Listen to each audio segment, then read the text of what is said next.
Principal Ma'am, Headmaster Sir, teachers, and my dear friends. Today we have gathered here to celebrate the occasion of Republic Day. Republic Day is a national holiday in India when the country marks and celebrates the date on which the Constitution of India came into effect on 26 January 1950, replacing the Government of India Act 1935 as the governing document of India, thus turning the nation into a newly formed republic. Now, I am going to mention some key points about the Indian Constitution. Every written constitution in the world has its own unique characteristics, and no exception is the Indian Constitution. But the Indian Constitution has many prominent features that distinguish it from the other constitutions.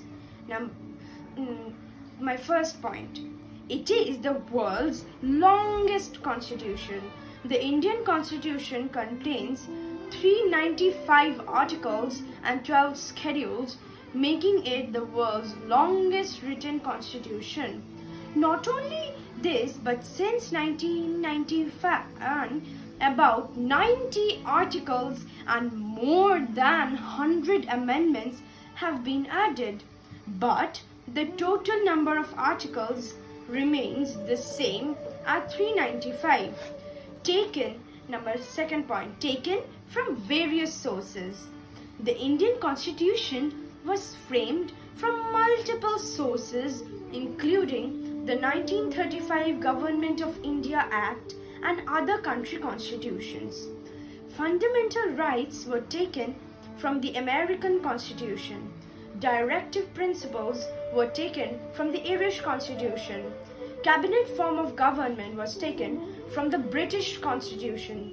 In addition to this, the constitutions of Canada, Australia, Germany, the USSR, and France also adopted various provisions. My next point is parliamentary form of government. On the pattern of the British parliamentary form of system of government, the Indian Constitution has opted for the parliamentary form of government. My next important point is independent and integrated judicial system.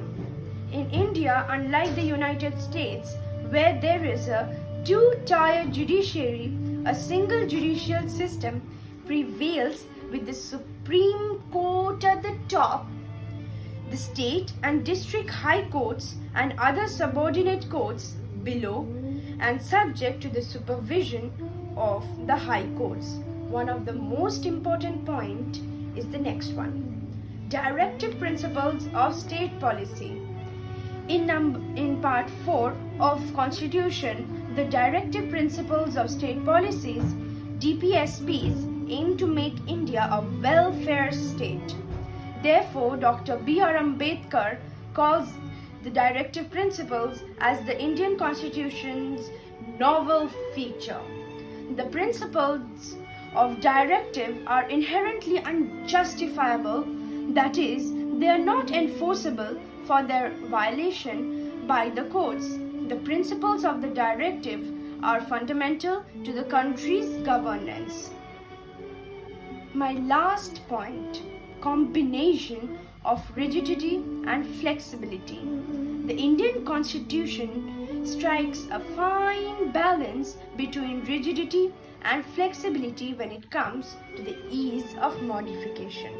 There are many other features of the Indian Constitution, such as fundamental rights, fundamental duties, emergency provisions, universal adult franchise, etc.